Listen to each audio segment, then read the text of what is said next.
Ustaza Wolfawaan jedhanii yoo jiraate haa jedhanii san booddeetti fuun diskibel. Ayyee nuti xanni galatuma ulfaadhaa. Jenna waan gubbaa kana nu baastan. Amalik salaat.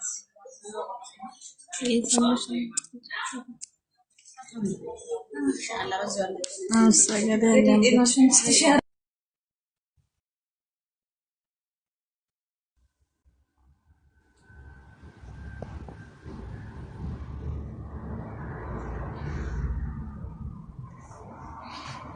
Sagaleen keessan hin dhagahamu Farhaan muutiirra jirtan.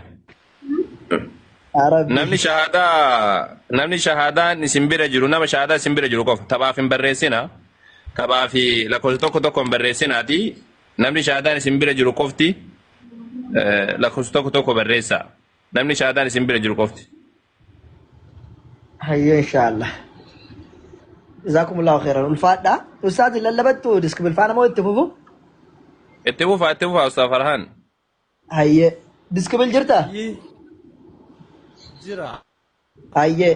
Gaaffii qabda moo gaaffii gaafadhaa jedhu.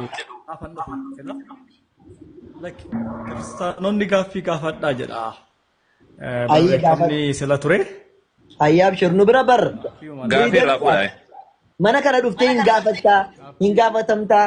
Akka barbaadde iyyitaa, akka barbaadde caffartaa garuu dhumarratti seera nama qabsiifna malee akka barbaaddan yalla. Alhamdulillah rabbi muslima nu gooti. Gaaffii gaafadhaa dhee mirga namaa kennuunsaa alhamdulillah rabbil alamin. Faraan koo caffaraa barbaachisu. Firiidamiin waanuma jiru waaqayyo nu ilaalaa jira miti ree Faraan amma aangoo guddaa. Kanaaf islaamummaa biratti malee waan kana argachuu amma nu ilaalaa jira. Mana muslimaatti malee firiidamii akkasiin argattu koottaa musliimoonni gaaffii gaafadhaa nama jiru takka bantii argiteen beektu mee warra Amaariffaa bira deem warra Oromiffaa bira deem Walaayiteenyaa Tigreenyaa bira deem hin jiru. Alhamdulillah muslima waan taateef konfidensi qabna waan taateef koottaa gaaffii gaafadhaa kiristaanonni jenna. Yoo kana nurraa kurrajanii bor immoo musliimoonni koottaa gaafadhan immoo gammachuu keenya hin dandeenyu. Garee shaadaa ka jedhu garee wangeelaadha miti. Mee ishee kanas immoo nurraa kurrajanii kiristaanonni koottaa gaafadhaa ka jennu musliimoonni koottaa gaafadhaa jedhan mee yeroo sana nutti tola jechuudha. Hayyee itti fufi. Eebbifame waanni guddaan waaqayyo tokkotu jira. Waaqayyo inni tokko ta'e immoo jaalaladha waan ta'eef gaaffii ol gaafannaa dhumarra waan tundu gaafa qiyaamaati dubbiin kan adda baatu. Kanaafidha. Amaanitti hundaa'e rabbi jalaa si abaasu. Itti fufi. Ani immoo jalaa baheera karaa gooftaa Yesuusi. Karaa naa kennameera. Itti fuftaa. Michuu jirtaa michuun kun yoo shahaadaa taate si dursin ammas. Ayyee. Michuu jirtaa. Shahadaan jiraannan waan tokko hin dhageenyu nuti gaaffii fi walaa gaafatamu walaa gaafachuu illee hin dhageenyu. Shahaada tura dursa. Garee wangeelaa miti jedhani dhiifama nan sirreessa garee waajiiti jedhani dhiifama ayyeeshi. Dhiifama garee waajiiti. Ayyee michuu jirtaa. Akkam jirtu. Okay. Jala galsi buusa. Bilooksi godhaa nama akkasii kanneen. Lakkoofsa tokko nama shahaadaa jedhu qofa nama shahaadaa isin bira jiru qofti barreessaa isin hin jenne malee taphaaf hin barreessina wallahi bilook isin godhaan. As jalaa dhabama taatan isinitti himee jira. Khalaas waggoo waan tokko isin hin jedha waan san godhaa malee wantoota gara hin taphatin as bakki taphaati miti. Akkasii waa deemu fa'aa usta faraanam. Yalla. Ayyee. Itti fufi diskibel. Ustaaz isin biraa yeroo ta'e rukutatanii dhuftu moo rukutadhu? Abbo rukutadhaa kottaa Abu Mu'aazid dhiisaa agarsiif. Ayyee rukutadhee dhufa bakka. Hin bahin ammoo asuma taate rukutadhaa malee. Hin ba'u nan deebi'a daqiiqaa 5 naa kennaa qofa. Rabbii koo isaa sirra na kaa'ee nagaadhaan akkan deebii isiniif konfidensiidhaan akka deebisu na taasisa dhaqee rabbii koo galateeffadhee dhufa saaf sagadee. Indeemin ka Faraan. Indeemu teedii deemaa teen jiru anuu as jira maal taate isaa waraan indeemin maaliini. Nutu as jirraati rakkoon qabdu ati muslima gaafachuu barbaadda moo faraanii gaafachuu barbaadda?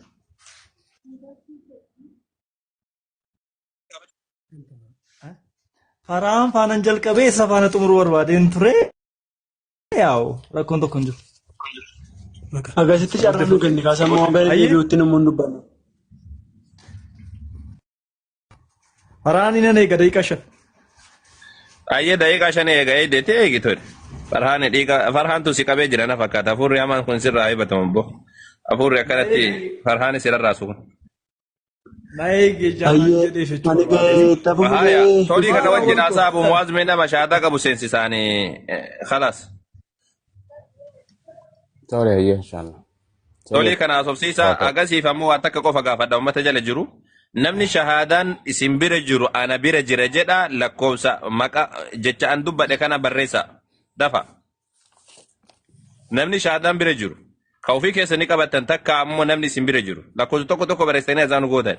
Ana bira jira jedha. Daqiiqaa takka qofa isinii kenna.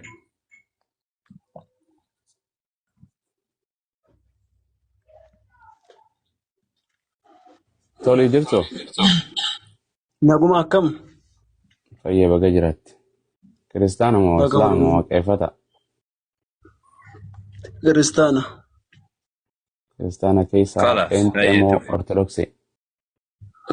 Pheenxeedha. Pheenxee isii jajjabduu sana moo laaftuu sanaati?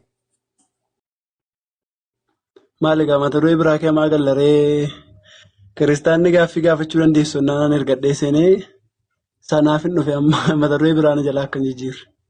Laasuma gaafadhe yaami. Mata dureen akkas jedhaaree shaadaa jedha kun wayi. Lakki amma erga mucayyoon shaadaa qabattee asin jira. In gaafatam. Asin jira Gaafii tokko yeroo jijjiirame. In gaafatamtaatis. An kan hin jedhu. Olii gallee? Waan hin jedhu laana dhaggeeffadhu si'a tokkosh. Ayyee. Mata dureen silaa yeroon jalqaba lakkoofsa tokko barreeffadhee ergadhee seenee kiristaanni gaafachuu ni dandeessu kan jedhu ture. Gidduutti mucayyoon sabboontu jedhamu shaadaatu jira jennaan aga isheen shaadaa qabattutti fidanii irra galchanii kan asuma keessan ture baran. Jedhi ayyee jedhi. Gaafadhu waan gaafattu baasii dubbise ayyee ishee. Ayyee ani kan hin gaafadhu walumaa galaa akkuma naa ibsitaniif kanan barbaadu jechuudha. Fakkeenyaaf nu akka amantii kiristaanaatti namni Yesuus Kiristoositti amanee yookaan immoo fayyisaa lubbuusaa godhatee fudhatee mootummaa Waaqayyootti gala yookaan immoo jannatti gala jenneeti amanna akka keenyatti jechuudha. Akka keessanii moo akka wangeelaa jechuudha? Akka wangeelaa moo akka keessanii jetti? Akkuma amantaa keenyaatti akkas jenneeti amannaami. Maal ta'u amane? Eenyutti amane? Nama eenyutti amane jireenya barbara argateette? Namni Yesuus Kiristoositti amane mootummaa Waaqayyootti gala jenneeti amanna nuti jechuudha. Wangeelli akkasan jedhu Waaqayyootti nama Waaqayyoo isa tokkicha namni amane Yesuus ergamaa jedhee malee jireenya barbara argataa jira. Yohaannis 17:3 sirreessuudhaaf. Anattis amanaa amma mata duree jalaan jijjiirin ka'an. Anattis amanaa abbaa kuusaa. Sirree waan hin jirre jedhin ka'a akka jedhu Waaqayyo anattis jedhu Waaqayyottis amanaa. Waaqayyottis amanaa. Eenyutti amanaa jedhe dura? Eenyu hin jedhe jechuun eenyutti jedhe? Yaa hin jedhe lachuun jedhe Waaqayyootti amanaa anattis amanaa. Maal ta'u itti amanta Waaqayyoon? Amma itti waa'ee maaliif maalii miti amma isa dogoggora kee sirreef sanayyee booda kanumaan deemee gaafadha ishee ayyee. La erga dubbattee Abu Mu'aaz akkasuma hojjenaa sawa. Erga dubbatte waan dubbatte irraa si gaafachuun dirqama akkam. Waan sirrii mitiifin sirreessuuf waan jechuun rakkoon qabu ani na gaafachuu waa lama beekee ni gaafatta sin dhorke bar gaafii an si gaafachuutu hin jiru gaafii akka jedhu Waaqayyottis amanaa anattis amanaa Waaqayyo ta'uu amanne Waaqayyotti amanaa jedhe Waaqayyoo jira Yesuusii jiraami goobas Waaqayyo maal ta'u itti amanna maal ta'u kana ta'u waan jedhu hin jiru bar itti amanuu kan deebisika Waaqayyotti amanaa jedhe Waaqayyotti amanaa Waaqayyo ta'u malee waan biraa ta'u itti amanna Waaqayyo nama ta'u jaldeessa ta'u ergamaa ta'u Waaqayyo itti amanna Waaqayyo uumaa waa hundaa ta'u itti amanna miti waliigallee jechuun amma maalii isin jedhametta waan achirra jiru dubbachuu qabdaa naan jetteemi ati waan wangeelarra jiru jallisuu hin qabdu naan jetteemi hin jalliste ka jechuun waan sirrii miti kanan si sirreessu jira ayyee qoy naa sirreessuu kee fudhadhee barsi deeggaraan jira amanis ayyee fudhattee garuu immoo maal jedha seeta Waaqayyotti amanaa anattis amanaa jedha ani namummaa koo inni waaqayyummaasaa inni namummaasaa maalummaa wanni jedhee achirratti lafa nuu kaa'ee kana wanni jedhame hin jiru garuu Yesuusitti akka amannus nuu qajeelfameera isa jedhu si maal ta'u itti amantaan si jedha Yesuus Waaqayyo ta'uun itti amanaa amma ati dhiira ta'uu sitti amanan dhiira ta'uu dubartii ta'uu sitti amanu miti Dhiira ta'uun sitti amana, Oromoo ta'uun sitti amana. Allaqee. Gurraacha akka kiyyaa ta'uun sitti amana. Waaqayyo waaqayyuma ta'u waan biraa ta'u itti dhamanu. Waaqni waaqayyuma. Waaqayyo siif dhibsu afaan Oromoo sirran beeku narran beektu. Yesuus maal ta'u itti amanta. Kanumaan si gaafadhe bakka. Maal ta'u akka taman namoonni mata duree ganaa waaqummaa fi namummaa isaatti hojjetan amma gaaffii biraa kennu galchaafan irraa deebi'aara malee anama gaaffii yaadatti deemaa jirtu naa galee bara. Jechuun waan kana sirree okay kanarratti hundeeytanii kiristaanni waan isin amantan waaqayyottis namni amane Yesuusittis namni amane jireenya bara bara argata jettu itti amantaami akka islaamaatti jireenya bara bara karamiin argataadha siif hima. Waaqayyo beeke anuma atummaan naa himi jechuun waaqayyo waaqa ta'uu beeyne Yesuus waaqayyotti amanaa nuun jedhee anatti amanaa jedhe. Waaqayyo maal jenneetti amanna Yesuus maal jenneetti amanna. Eegas yoo maal argatta. Na gaafachuuf jirtaa? Ibsi kaa eegaa gaafatamaa haasa'u gaafii afaanii. Ayyee. Eesh. Aga gaafachuun dhufe garuu nan gaafatame rakkoon qabu ishee siin deebisa. Si boqonnaa fidee bara boqonnaa sirriin fide Yesuusitti namni amanee jetteeti dhiistee waaqayyo irraa dhiistee. Ani isa kana si deebisuuf full confidence dhuguma sitti muudhaaf ammoo si deebisuuf confidence. Toliko. Deebisiiti waan ni jedhe. Beezii la an keenya beezii godhadhee kan keessi gaafachuuf kaase malee. Beezii kan kee sirriin mika beezii keetu sirriin ta'ini waan ati fidatte ragaa fidatte dogoggora fidde incorrect. Beeziin kan koo anaaf sirriidha barsii sirrii miti malee. Maal jettame beeziin kan kee maal maaltu sirri beeziin kan koo dhaggeeffadhu ayyee namni waaqayyotti amanii abbaa manuu waaqayyottis amanaa anattis amanaa kan jedhu qajeelfamee nuu kennamee si jedhe. Waaqayyo maal ta'u itti amannaa jette waaqayyo waan hundumaa kan uume waaqaaf lafa kana kan uume uumama hundumaa kan uume ta'uu isaatii itti amanna.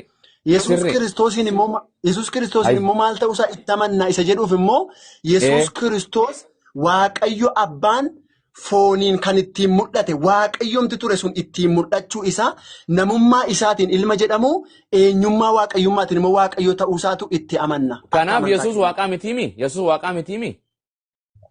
Kanan jedhaa jiru siin ifne? Naan ifne because waaqayyo na ibse waaqayyo ta'uu uumaa waa hundaa ta'uu itti amanuu jette. Yesuusoo maal ta'uu itti amanta? Yesuus nama ta'uu moo waaqa ta'uu moo ergamaa ta'uu moo maal ta'uu itti amanta? Yesuus bifa waaqayyo inni ijaan hin mul'anne ittiin namootatti mul'ate ta'uusaa amanna. Namummaa fi waaqummaa guutuu qabaachuusaa. Eenyu akkas jedhe? Yesuustu jedhe moo Phaawulostu jedhe akkas? Abbaan barbaade yoo jedhee macaafni qulqulluun. No, hin jedhin akkas hin jedhu. Hin jedhin ka akkana hin jedhin. Macaafni qulqulluun nuufi garasii garanaa maal waan jedhamu abaluu kana waan jedhamu. Wangeela amma fakkeenyaaf bakka amma dubbiste kana waaqayyottis amanaa anattis amanaa kan jedhe Yesuus immoo Phaawulostu akkas jedhe. Jechicha kan jedhe Yesuus isa amma kallattumaan isa amma dubbii Yesuus kan amma ati dabaltee gartee waaqayyo garaa gartee amma jettee hawaanni wangeela gartee Phaawulos keessaa fidu jiru dubbii Yesuus immoo natti himu jirta moo dubbii Phaawulos natti himu jirtati? Nuun amma jechicha kallatti akkas amma Yesuus jedhe isa kana immoo kallattiidhaan Phaawulostu dubbate garuu immoo nuuf tokkuma kaa. Dubbii kamtu dursa dubbii amma fakkeenyaaf wangeela laarraa hin qaba dhiifama jechuun an sirabbashu akka islaamaatti eenyu jannata seenaa eenyu argata nama rabbii sadii jedhee moo tokko jedhee amanaa Muhammad maal ta'u Yesuus maal ta'u itti amana si waan hin jiran kun ustaanis as keessa dubbii waaqayyo abbaa jira dubbii Yesuustu jira dubbii barattoota Yesuustu jira dubbii Phaawulostu jira miti dubbii amma afransii dubbadhe kana kamtu tokkoffaa dursa prioritiidhaaf ragaa godhachuudhaaf kamtu dursa. Prioritiidhaaf kana dursa kanatti booda wanti jedhamu hin jiru bar. Dhaggeeffadhu irraan si deebi'e. Dubbii waaqayyo abbaan dubbate dubbii always ragaa waan dhufa ragaan biyyuma lafaa kanarrattu ragaa mana gartee maal jettaniin ragaa tokkotti mana murtiitti yoo dhiyeessitu nama naan dhageejoo fi naan arge jedhu kam dursan ragaadhaaf kamtu qabatama dhibba fudhatama. Akka mana murtiitti akka biyya lafaatti immoo nama nan arge ija koon arge nama jedhudha. Goobas hayyee asirratti dubbii waaqayyo kallattiinaan dubbate ana waaqayyoodha ani naan ajjeessa ana bukketti waaqayyo biraan godhatinaa kan jedhu kun Yesuus immoo waaqayyo abba. Radeebibe. Okay dubbiin waaqayyo abbaa as keessa ni jirti moo hin jirtu? Ni jira malee sirri jira. Dubbiin Phaawulos ni jirti moo hin jirtu? Ni jira malee. Dubbii Phaawulosiif dubbii waaqayyo abbaa dhaggeeffadhu. Asirratti waan si sirreeffadha. Rakkoon qabu dhuguma si dhaggeeffachuudhaaf ayyaama open dhuguma si dhaggeeffachuu barbaadee man si dhaggeeffataa jira barra. Si baay'ee caqacaqaan gaaffii masi gaafadhu irratti deebi'a kana alaatti ufan dhufe malee baay'ee caqacaquu fi parpas godhadhee miti. Ila dubbiin Yesuus jira moo hin jiru dubbiin Phaawulos jira moo hin jiru naan jette irratti. Ni jira. Eeyyee jira garuu immoo jiraachuu isaa nuni akkamitti amanna beektaa? Dubbichi afaan Phaawulosiin dubbatame malee dubbichi kanuma Waaqayyooti. Akkasittiin fudhanna miti. Malee amma fakkeenyaaf hayyee amma ragaan waa sii fida qoy. Dubbiin tunima dubbii eenyuti? Ximooxeyoosuma tokkoffaa irratti akka jedhu dhaggeeffadhu dhiifama naa godha.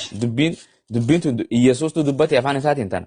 Moo qoya na obsa. Waan siin jedhu afaan isaatiin kan dubbate Phaawulosiin jedhee bar afaan isaatiin Phaawulosuma dubbate garuu Phaawulosa dubbatu iyyuu malee fakkeenyaaf akkuma isin quraanni ergama rabbiitu ergee jettan sana akkasumatti nu illee afaan Waaqayyooti afaan Phaawulosiin dubbatame garuu dubbichi kan Waaqayyooti isa jedhu.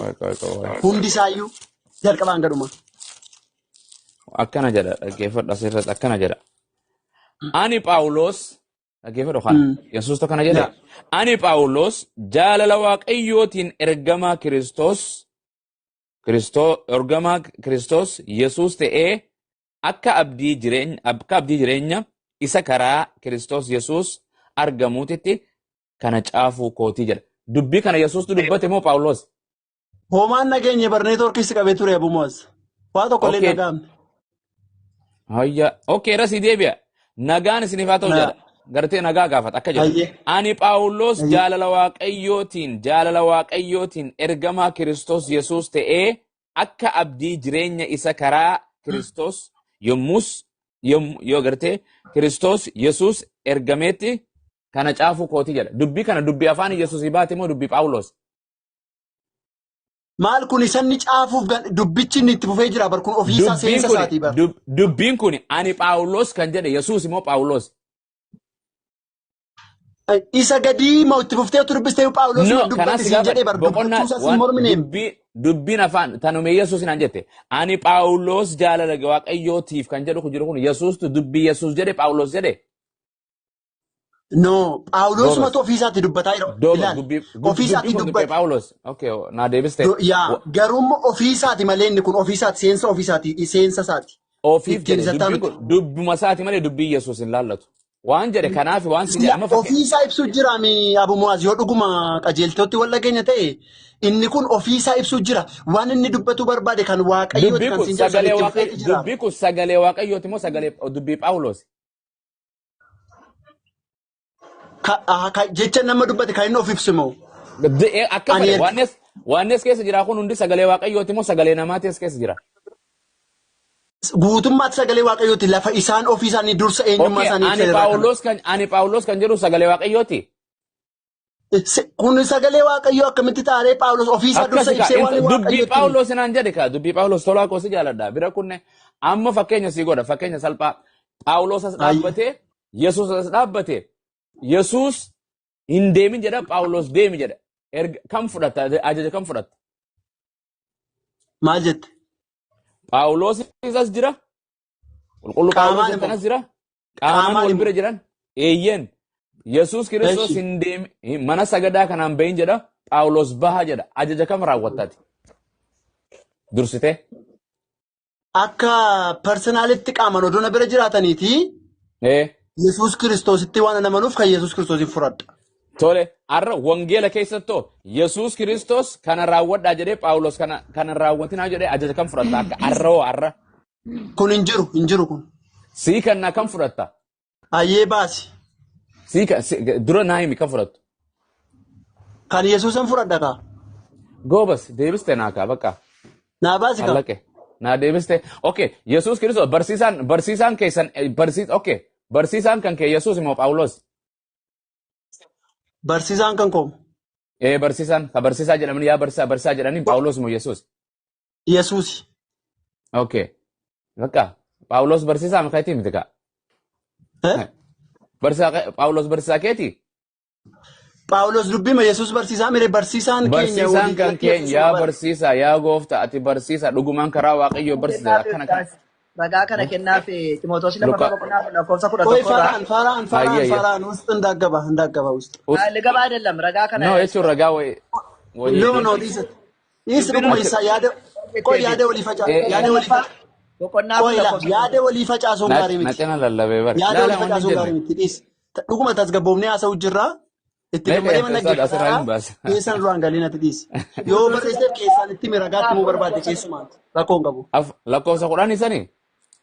Ximootoosi lammaffaa boqonnaa 4 lakkoofsa 11. Jechuun kan Yesuusidha akka waaqayyo barsiisa. Kanaaf waraana keessatti. Baasaa dubbisaa fi sanamee adiifama gidduu keessatti. Maali? Atireefu dhufta malee naa dubbisuu turanii faraan atireefu waan dhuftu malee. Umaatu sagalee waaqayyoo dubbisna. Umaan jedhina jarana. Ara sagantaan bareedduudha. Amma gara gaaffii kootti na dabarsaa kana illee. Qooyi karandee jechuun baru waan hin deemta gara gaaffii kaatiin gaafatta. Hin deemin achi. Qooyi fixe tana dubbisaa qooyi. Afaan. About disciple, 1 second, hold on, bro. 1 second, hold on, bro. Okay. Sorry. Obsi jedhe, obsi. Uno baneera. Dafi kamado. Qooyi gahu. Argaati moose. Kanaatu wal keessa isa lammaffaadha. Okay, afuraffaa kudha takka kuno. Akkana jedhe. Kuno banee jira akkana jedha kuno. Gartee Luqaas duwwaatu na bira jira. Yeroo dhuftu gartee Marqoosiin of duuka fidi kootu inni anaaf ergamuudhaan waa'ee anaaf hin baasaa jedhe. Dubbiin kun gartee dubbii Phaawulos dubbatee gartee ergaa kan ergachuu jiru Phaawulos immoo Yesuus. Phaawulos. Dubbiin kun kan Yesuus immoo kan Phaawulos. Kun amma Phaawulos ajajataa jira. Dubbii akkas okay dubbii kan jirudha malee. Akka Allah jechuun galatuma. Gara gurbaa kanaas duraati qoy kun yoo jedhe itti booda naaf ta'an isa kanaatu ustaaz deeqaa saddunaa kan jedhe. No isaas dura dhufe ka. Tolo. Dhimma isaati jalqabnee ni miti. No isaan waliin fitu disciples dira jalqabee bar. Faraan deeqaa afurnaa obsi jedheeni waan ni jedhee bar. Moteessa welcome. Jarana obsa kana nama nagaati jarris sadeen kun isa. Yoo waaqayyo kan biraas wal bira jirra gadi ta'eef deeqaa sadii mate deeqaa lama isaan eegan xumuranii bar isaan jalqabnaa waliin isaan Gaaffii lama qofa carraa kennaaf. Hundaafuu gaaffii lama qofa carraa kennaaf. Disaappil gaaffii lamaan kan kedha gaafadhu erga isin dhageeffadhu. Usaa Farhaan yoo yeroo takka xumureetiin isin dhageeffate hoo? Hin danda'amu. Osoo akkas gootee gaarii disaappil itti fufi. Isatun gaafadhe jedhee eeggaatiin ture toli dhiifama wajjin. Hayyee baqa rakkoon qabu. Atillee eegiiti inshaallah isaatiin si qabu. Okay. Itti fufi.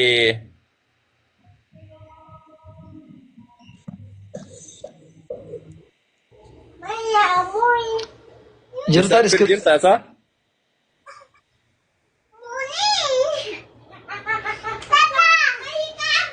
Deeme natti fakkaata. Okay. Toli itti fufi khalaas. Tolii kanarraa gaaffii fuudhaa Usaa Farhaan.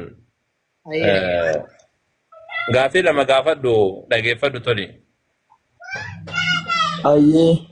Ani siluma hanga kana kan waliin dubbii hagana dheeressineefi nuuni akka ofii keenyaatti namni Yesuus Kiristoositti amanee kan jedhu irratti kaasnaani isaan Yesuus Kiristoos maal ta'utti amanne jennee amma kana adeemnee waliin dubbanne egaa duuba hin deebinu maaliifuu gaaffii kootti ce'uman barbaada kallattiidhaan.